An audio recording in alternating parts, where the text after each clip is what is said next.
Bon, ben, je vais essayer d'être rapide alors. C'est dommage parce que c'est une grande présentation. Mais surtout que, bon, là, c'est juste pour votre curiosité, en fait, parce que ça n'a pas tellement de rapport avec ce qui est fait à l'INRES, si ce n'est qu'on continue à travailler sur les traces quand même. Donc, je pense que ça vaut le coup. Je vais essayer plutôt d'axer là-dessus la présentation, parce que ça peut peut-être donner lieu à des collaborations. Donc, c'est le projet IDEAL, qui est l'acronyme pour Implementation of Developmental Learning. Donc, le but, c'est d'implémenter des mécanismes d'apprentissage précoce, d'apprentissage développemental. Donc, c'est j'utilise le terme développemental pour référer à, par exemple, l'apprentissage comme un bébé qui viendrait de naître, c'est-à-dire à partir de zéro, et par interaction avec le monde, comment on peut mettre en œuvre en informatique des mécanismes d'apprentissage analogue. Alors, ce sens développemental peut être vu dans la direction développementale, direction ontogénétique du développement, c'est-à-dire comment un individu se développe à partir de la naissance, ou bien d'un point de vue phylogénétique du développement, c'est-à-dire comment des espèces ont pu se développer, comment la cognition a pu se développer au cours des espèces. Et donc, je m'intéresse aux mécanismes très rudimentaires, donc en commençant avec des systèmes cognitifs très rudimentaires. Là, par exemple, on a une abeille qui est représentée là. Et alors ça, c'est sa trace d'activité, en fait, qui est produite par son système visuel. Elle a 12 pixels de vision, puis bon, elle bouge dans son environnement, puis on voit des objets colorés qui se déplacent dans son champ visuel. Et la question, c'est comment elle va être capable, elle-même, finalement, de faire une abstraction et de comprendre son activité. C'est-à-dire que jusqu'à présent, on a dit, le système l'ordinateur ne peut pas de lui-même faire son abstraction, puisqu'il faut ajouter, parce que l'abstraction est faite à partir du sens. On ne peut pas utiliser des méthodes statistiques pour faire l'abstraction. Donc tout ce qu'on a présenté jusqu'à présent, on disait on le fait par interaction avec le système. Et puis là, je dis ouais, mais si on pouvait quand même faire un système informatique qui serait de lui-même capable de faire son abstraction. Et l'idée, c'est qu'il faut partir de zéro. Enfin, il y a deux idées de base. C'est-à-dire, c'est l'idée qu'on part complètement de zéro. C'est-à-dire, on n'essaie pas d'abstraire une trace de conduite automobile, parce que là, on suppose qu'il faut avoir vécu une vie d'humain avant pour être capable de comprendre ce que c'est que de conduire une voiture. Par contre, si on part vraiment des apprentissages les plus rudimentaires, on va dire, il y a peut-être moyen de faire ça. Et il y a peut-être aussi moyen de faire ça si on ne fait pas cette abstraction a posteriori, dans une analyse a posteriori, mais si l'agent qu'on implémente pour faire ça est en prise avec le monde et peut tester ses hypothèses lui-même. C'est-à-dire que l'agent va formuler des hypothèses d'abstraction et au lieu que ce soit validé par un analyste comme on a présenté jusqu'à présent, il les validera par le monde en expérimentant. Et voilà, donc on explore cette hypothèse de mécanisme d'apprentissage. Alors, développement cognitif précoce, comme j'ai dit, apprentissage à partir de zéro. Alors, c'est très difficile de dire de préciser ce qu'on appelle apprentissage à partir de zéro. En général, quand je dis ça, les gens ne me croient pas. Ils me disent non, mais il faut toujours mettre une connaissance préalable dans le système. Et ils n'ont pas tort, c'est un peu vrai. En fait, ce que je veux dire, c'est que c'est un apprentissage sans que le concepteur de l'agent ait défini a priori une ontologie de l'environnement, c'est-à-dire sans que le concepteur de l'agent ait dit qu'est-ce qui existe dans l'environnement a priori, et passe à l'agent ce qui existe sous forme de symbole et implémente un mécanisme d'intelligence artificielle, une sémantique dans l'agent a priori. C'est-à-dire ce qu'on veut là, c'est que l'agent découvre par lui-même qu'est-ce qui existe dans son environnement, qu'il le découvre à partir de régularités d'interaction avec son environnement. Donc pas d'ontologie préalable dans l'agent. Par contre, on met quand même des mécanismes préalables dans l'agent qui sont en fait des mécanismes des possibilités d'interaction. C'est-à-dire qu'on définit a priori quelles sont les possibilités d'interaction que l'agent a avec son environnement. Et on veut qu'il découvre des régularités d'interaction et qu'il en déduise, qu'il en construise une connaissance à partir de son environnement. Donc bien sûr, c'est des mécanismes d'apprentissage qui sont avant le raisonnement et avant la réflexion. C'est-à-dire qu'un bébé qui vient de naître, il n'a pas encore appris le langage, il ne connaît pas la logique. Donc il ne s'agit pas d'apprendre des règles de logique, ni des symboles qui représenteraient un langage. Ça, on considère que c'est des choses qui viennent longtemps après. Là, on apprend des mécanismes beaucoup plus rudimentaires. Et puis, ce qu'on essaie de faire, c'est de valider une hypothèse émergentiste de la cognition. C'est-à-dire que on considère qu'on peut, bien sûr, on ne peut pas implémenter dans un ordinateur le fait que l'ordinateur va ressentir des émotions, on va comprendre ce qu'il fait, ça c'est du domaine du psychologique, mais par contre ce qu'on peut implémenter c'est des mécanismes d'organisation des comportements, des choses qui font que les comportements de l'agent vont pouvoir s'auto-organiser et qui font que quand on va regarder l'activité de l'agent, on va avoir l'impression qu'il a une cognition, c'est-à-dire qu'il préfère des choses, qu'il y a des choses qu'il aime pas, ou qu'il apprend des choses au fur et à mesure de son interaction avec le monde. Voilà. Et le but du projet, c'est de produire des démonstrations en ligne, donc pour le public, faire un site web où on montrerait de tels agents qui sont capables de faire cet apprentissage autonome, avec l'idée que ça prendra certainement beaucoup de temps pour qu'on puisse avoir parmi nous des agents qui soient capables de s'auto-développer, mais que si un jour ça arrive, ça posera quand même des problèmes sociétaux et des problèmes d'éthique. Si on a l'impression qu'un agent ressent des choses, est-ce qu'on a le droit de couper le courant? Est-ce qu'on a même le droit de les créer? Donc, ces problèmes d'éthique, c'est pas les chercheurs qui pourront y répondre. Enfin, c'est un problème de société en général. Donc, il faut informer la société pour qu'elle se rende compte, que les gens puissent se rendre compte et commencer à réfléchir à ça et à savoir de quoi il retourne. Donc, j'ai vendu ce projet en disant, on va mettre en ligne des démonstrations de façon à informer que les gens se rendent compte de ce que ça peut être. Alors en introduction, donc, ce qu'il faut dire d'emblée, c'est que c'est donc une nouvelle approche de l'intelligence artificielle qui contraste par rapport aux théories classiques. Alors la théorie classique de l'intelligence artificielle qui est représentée par Newell, donc c'est la théorie où effectivement on crée une ontologie de l'environnement, puis on passe des symboles et puis on fait une computation symbolique. Donc là c'est différent parce qu'on veut que l'agent construise lui-même son ontologie de l'environnement, mais c'est différent aussi d'autres techniques telles que les approches de Brooks, Intelligence Without Representation, donc des approches non représentationnalistes, mais qui malgré tout implémentent quand même une tâche prédéfinie par le modeler, par le concepteur du système, et le système n'est programmé que pour faire cette tâche, même si elle n'est pas explicitement représentée dans le système. Donc nous on ne fait pas ça, on donne pas de tâches a priori à l'agent, on lui donne des motivations intrinsèques, alors je vais revenir là-dessus, de façon à ce qu'il soit non pas à la recherche d'un objectif final, mais poussé par des drives, on dit en anglais, c'est-à-dire poussé par des forces qui sont sa motivation intrinsèque et propre, et qui va donc organiser son apprentissage et son comportement. Alors ça rentre dans un nouveau champ de l'intelligence artificielle qui s'appelle l'intelligence artificielle développementale, qui est surtout développée en robotique, ça s'appelle Developmental Robotics, où on se rend bien compte qu'on a des robots, les robots actuels, on ne peut pas en faire grand-chose parce qu'il faut programmer chaque comportement individuel, et puis du coup ça ne sert à rien parce qu'on ne peut pas tout le temps prévoir ce qui va se passer, donc on se rend bien compte qu'on est obligé de mettre en place dans ces robots des mécanismes d'apprentissage autonomes, comme des enfants, pour qu'ils apprennent par eux-mêmes à faire face à l'environnement. Alors c'est très très nouveau, il y a très peu de gens qui font ça, et c'est encore très exploratoire. Donc ça fait appel beaucoup, encore une fois, aux épistémologies constructivistes, donc je vais avoir un slide pour expliquer un peu ça, à la notion de motivation intrinsèque, et puis plus précisément à des algorithmes d'apprentissage constructiviste. Donc il y a déjà une petite bibliographie là-dedans, donc je vais présenter ça rapidement. Donc épistémologie constructiviste, faut que je sois rapide, mais donc ça construit sur la notion, sur la philosophie de la phénoménologie, c'est-à-dire que l'idée de base, c'est de dire qu'on donne le primat à l'expérience phénoménologique. Donc nous, en fait, c'est à l'interaction de l'agent avec son environnement. C'est-à-dire qu'on ne dit pas qu'il y a un agent qui a une cognition qui représente un environnement, mais on dit qu'il y a une interaction et qu'en fait la cognition vient comme un phénomène second de cette interaction en même temps que l'agent découvre l'environnement. Donc c'est une hypothèse interactionnaliste, donc il y a cette fameuse phrase de Piaget, donc les épistémologies constructivistes réfèrent à Piaget, c'est un des fondateurs. Donc cette phrase, c'est l'intelligence et donc l'action de connaître ne débute ni par la connaissance du moi ni par celle des choses comme telles, mais par celle de leur interaction. C'est en s'orientant simultanément vers les deux pôles de cette interaction qu'elle organise le monde et s'organise elle-même. C'est-à-dire on va se focaliser sur l'interaction et en fait l'agent va apprendre des patterns d'interaction. D'où le lien en fait avec les traces. Et donc Piaget a proposé d'utiliser le concept de schème sensorimoteur, c'est-à-dire sans faire la différence entre perception et action, parce que c'est juste une interaction, on ne fait pas a priori la différence entre perception et action, et on garde ça lié dans ce que Piaget appelle un schéma.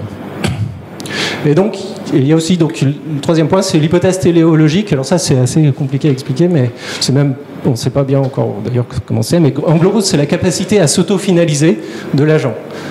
C'est-à-dire qu'on ne veut pas donc donner une finalité à l'agent. C'est l'idée en fait que on n'est pas né, ou un système cognitif naturel n'est pas né avec un objectif à atteindre, un objectif final à atteindre. Il est né avec des drives qui le poussent et qui organisent son comportement et qui fait que lui-même, il définit ses objectifs. Et l'intelligence artificielle classique s'est focalisée sur comment résoudre des problèmes ou comment atteindre des objectifs une fois qu'ils étaient posés par un tiers, mais c'est pas du tout intéressé à la question qui est en fait la question plus fondamentale de l'intelligence, c'est comment on se pose ces objectifs. En fait. Voilà. Donc on s'intéresse à ça. Alors la notion de motivation intrinsèque, comme je disais, c'est très très récent. Alors il y a deux approches qui existe actuellement. C'est l'approche basée sur les émotions, c'est de dire, par définition, une émotion, c'est ce qui nous met en motion, ce qui nous met en mouvement. Donc on va dire qu'on va implémenter des mécanismes dans les robots, puis on va dire qu'ils ont des émotions, il y aura une valeur qui représentera leur peur, leur angoisse, leur stress, leur machin, leur désir, et puis c'est ce qui va pousser leur comportement. Donc il y a des travaux qui ont été faits là-dessus, qui sont déjà assez anciens finalement. Donc Exploring the Role of Emotions in Autonomous Robot Learning. Bon, mais le problème de ça, c'est que, en fait, ça fait pas que le système ressent ses émotions. C'est juste finalement des états différents qu'on met dans le système, et puis en fonction de son état, il va réaliser une tâche qu'on aura prédéfinie. Donc en fait, ça nous aide pas tellement. Une autre approche, c'est les approches implémentées basées sur la curiosité. Donc c'est des approches où où le robot va choisir des comportements basés sur sa capacité à prédire les conséquences. Et en fait, il va donc il va apprendre au fur et à mesure à prédire les conséquences de ses actes, et puis il va choisir des comportements qui sont ni trop prévisibles, parce que là il s'ennuie, donc il va choisir des comportements qui sont pas prévisibles, mais qui sont pas non plus trop imprévisibles, parce que sinon il reste dans le chaos et il apprend rien. Donc c'est une façon d'organiser les comportements d'agents artificiels basés sur la capacité d'anticiper les conséquences de ces actes. Alors, il y a différentes approches. Bon, je ne vais pas rentrer dans les détails. Et bon, moi, je propose une nouvelle voie. J'ai trouvé ça nulle part, qui est de dire, c'est bien la curiosité, mais en fait, je m'intéresse à des mécanismes beaucoup plus rudimentaires, qui sont de dire, en fait, comment on peut pas faire qu'un système artificiel ressente des émotions et que ces émotions vont diriger ses comportements? On raisonne à l'inverse, c'est-à-dire on dit on peut programmer un système pour qu'il ait tendance à réaliser certaines actions, c'est-à-dire par exemple manger, et puis c'est ce qui va définir ce qu'il aime en fait. Donc on implémente ces comportements, donc on implémente des comportements rudimentaires qu'il aime faire. Donc manger quand il est dans certains états, explorer quand il est dans d'autres états, etc. Et en fait, le système va récursivement, dans une approche bottom-up, construire des comportements de plus en plus élaborés qui vont lui permettre de mieux mettre en œuvre ces comportements qu'on a définis au départ, comme une préférence pour lui. Alors c'est un peu délicat à expliquer, j'espère que je vais réussir à illustrer ça. Alors, pour ce qui est de l'implémentation, donc je m'inspire d'algorithmes existants d'apprentissage constructiviste, donc ils sont donc eux-mêmes inspirés des théories de Piaget. Donc il y a une référence dans le domaine qui est Drescher, Made Up Minds, a Constructivist Approach to Artificial Intelligence, qui donc propose d'implémenter des schémas sensorimoteurs de Piaget sous forme de triplet, perception, action, perception. Donc c'est-à-dire l'agent perçoit quelque chose, il apprend qu'une certaine action va le conduire dans un état où il percevra autre chose. Et puis bon, en partant de schémas de bas niveau, il construit des schémas de plus en plus haut niveau. Et donc ça pose des problèmes. En fait, ce qu'on voit, c'est que ça se dit constructiviste, mais en fait, c'est pas complètement focalisé sur l'interaction, parce que ça présuppose quand même la distinction entre perception et action. Et donc j'ai développé un autre algorithme qui est un peu similaire, mais qui part d'une hypothèse différente, qui est de dire qu'un schéma, c'est une interaction 1 suivie d'une interaction 2. C'est-à-dire, dans le contexte l'agent apprend que dans le contexte où il a fait cette interaction, l'interaction 1, bah, il peut faire cette autre interaction, interaction 2. Et comme ça, et une interaction, ça va être elle-même un sous-schéma, un statut, c'est-à-dire est-ce que cette interaction a marché par rapport à ce qui était attendu ou est-ce qu'elle n'a pas marché. Et puis une valeur de satisfaction qui est donc prédéfinie. Alors les schémas de bas niveau ont prédéfini une valeur de satisfaction, on dit ce que l'agent aime ou ce qu'il n'aime pas. Et il construit au-dessus des séquences et des hiérarchies de séquences de comportements de plus en plus élaborés qui en fait capturent la régularité, les régularités d'interaction avec son environnement. Donc en fait en faisant ça, il apprend quelles sont les régularités d'interaction qu'il peut avoir avec son environnement. Donc en fait il apprend la structure de son environnement de façon à pouvoir mettre en œuvre des comportements qu'il aime. Voilà. Alors bon, rapidement, donc c'est parti, le point de départ, c'est donc un apprentissage séquentiel extrêmement basique. C'est, imaginons que l'agent ait un bit de choix, il peut appuyer soit sur le bouton A, soit sur le bouton B, puis il a un bit de l'état de l'environnement, l'environnement est dans l'état X ou Y, et puis il faut qu'il apprenne qu'il faut qu'il appuie sur B pour avoir Y. Donc il essaye, il appuie sur A, ça marche pas, il appuie sur B, ça marche, puis il continue. Et donc ça permet d'apprendre des schémas comme ça. Et puis après on change d'environnement, il faut qu'il appuie alternativement sur A, sur B. Donc comment il peut apprendre à découvrir cette séquence. Donc l'agent s'appelle Ernest, ça c'était la version 1. Ensuite la version 2, c'était de dire on change d'environnement. Au début on le met dans un environnement, il faut appuyer sur B. Et puis après on change, il faut appuyer sur A. Comment il peut réapprendre. Et donc, bon ça c'est juste pour dire que au départ, l'agent, c'est purement un algorithme d'apprentissage séquentiel, il n'y a aucune interaction avec un monde visualisé, on voit l'agent par ses traces, en fait. Bon, la version 3, c'était, il fallait appuyer 2 fois sur A, puis 2 fois sur B pour obtenir un truc qu'il aime, en fait. C'est-à-dire, il aimait recevoir des Y comme yes, et il fallait qu'il appuie 2 fois sur A, 2 fois sur B. Donc on aurait pu soit augmenter la séquence, le contexte, en fait, dire dans le contexte où il a eu ça, s'il appuie ça, il obtient ça. Mais en fait, l'idée, c'est d'apprendre des hiérarchies de séquences, c'est-à-dire des schémas de façon à pouvoir capturer des régularités qui sont arbitrairement longues. Là encore, le but, c'est de faire des apprentissages non markoviens. Parce que c'est la nature de la cognition, en fait, d'être non markovienne. Donc la version 4, c'était le mettre dans un environnement visible, donc là on pouvait le voir. C'était encore tout à fait un environnement séquentiel en réalité, c'est-à-dire qu'il pouvait aller soit à droite, soit à gauche. Puis il était content qu'il pouvait bouger, puis il n'était pas content quand il se cognait contre un mur. Et donc il apprenait à aller à droite et à gauche. Donc c'est à peu près la même régularité à apprendre qu'avant. Donc ça donne déjà une idée de ces schémas qu'il construisait. Donc il construit un premier niveau de schéma, puis après un deuxième niveau de schéma. Voilà. Donc on complexifie un petit peu plus encore. Là, il pouvait faire des actions qui ne sont pas seulement binaires. Il avait le choix entre aller à droite, à gauche, en haut, en bas. Mais il avait un feedback encore que binaire. Soit ça marche, soit il se cogne contre un mur. Voilà, c'était à nouveau plus compliqué. Je vais sauter, je vais aller à une autre expérimentation qui est là. Donc là, je vais vous faire la démo. Alors, ouais, mais mince, il n'y a pas l'animation. Donc, bon. J'expliquerai au fur et à mesure de la démo. Il faut accéder, il y a la vidéo sur la clé. C'est Ernest d'expliquer. J'espère que ça va jouer.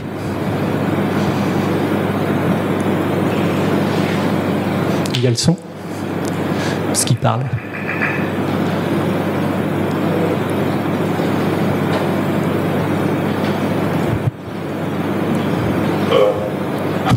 Alors l'agent...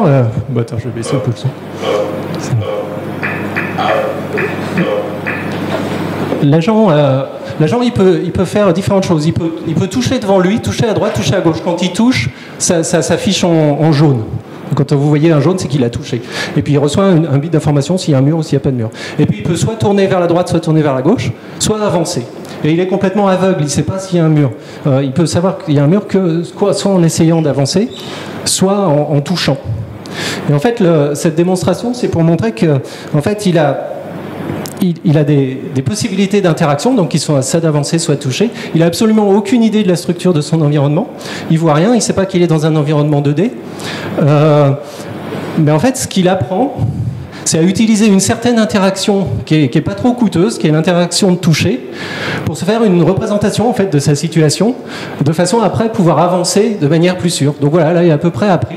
Donc il sait qu'il essaie de toucher devant lui ou sur les côtés, là il s'est encore planté, de façon à pouvoir après apprendre, de façon à pouvoir bouger de manière plus sûre. Donc en fait ce qu'il a fait, c'est qu'il utilise des possibilités d'interaction comme une perception, alors qu'on n'avait pas défini a priori la perception. C'est-à-dire le fait de toucher devient une perception pour lui, il apprend à l'utiliser pour après faire ses choix. Et ça c'est quelque chose de complètement nouveau en fait, parce que dans toute la modélisation cognitive qu'on fait jusqu'à présent, on prédéfinit a priori qu'est-ce qu'est la perception et qu'est-ce qu'est l'action pour l'agent.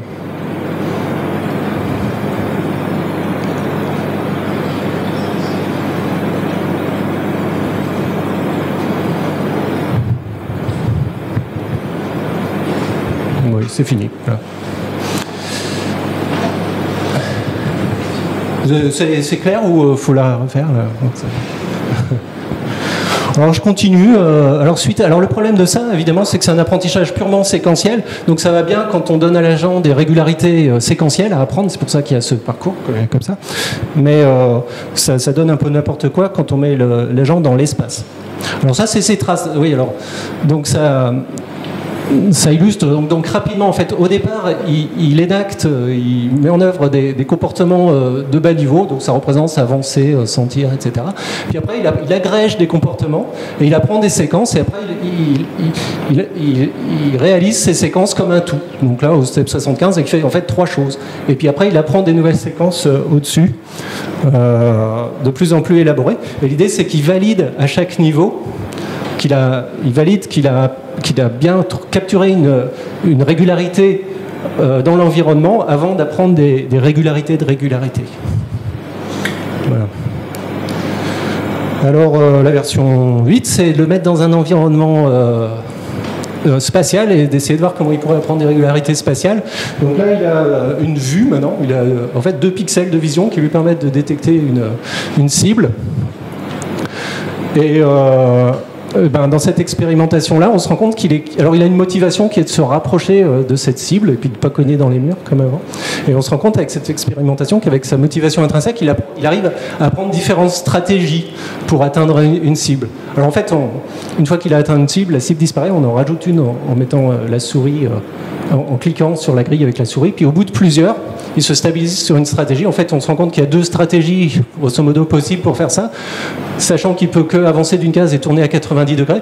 Soit il va avancer comme ça un peu en diagonale, soit il va avancer tout droit en voyant qu'il se rapproche. Puis en fait, comme il voit sur le côté, en fait, il sait qu'il a passé seulement après coup. Donc là, il aura quand même réussi à apprendre à revenir et à revenir sur la cible. Donc on voit qu'il peut apprendre des stratégies qui n'étaient pas programmées a priori, juste parce qu'il a des tendances comportementales qu'on lui a données. Dans la version suivante, ça représente une petite abeille.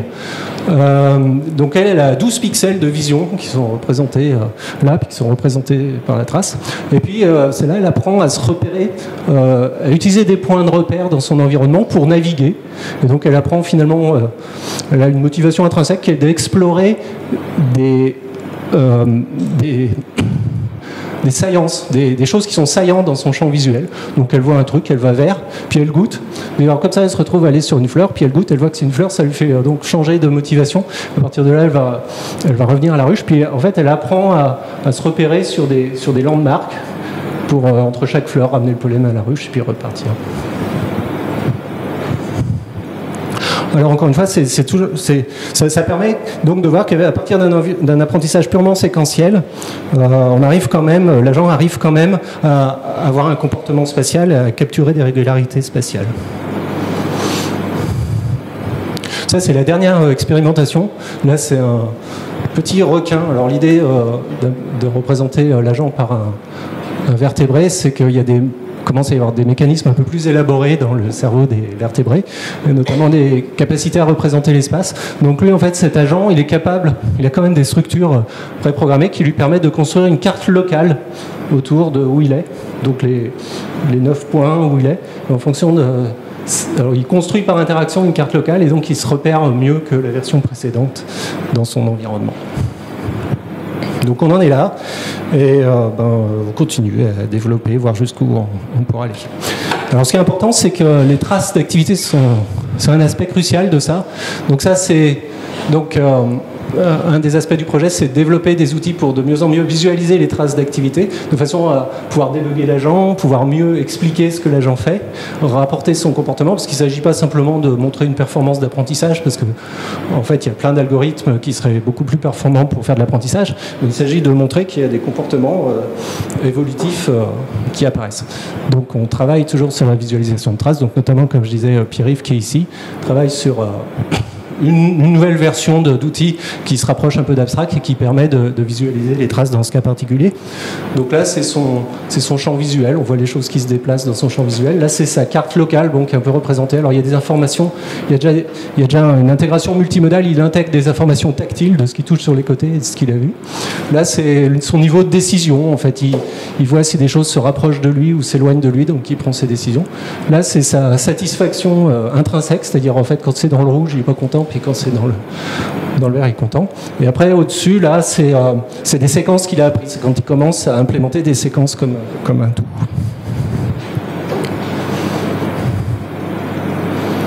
Alors en résumé, je pense ce qui est intéressant là-dedans, c'est que ça apporte une autre vision de la cognition. C'est-à-dire que la vision de la cognition classique, c'est la boucle environnement, perception, cognition, computation et action, la boucle classique. Et on sait très bien que cette boucle classique ne marche pas en fait. On sait très bien, tous les livres que vous pouvez trouver sur comment fonctionne la perception, on sait très bien que la perception est liée à la compréhension, est liée aux objectifs, on ne voit que ce qui nous intéresse, etc.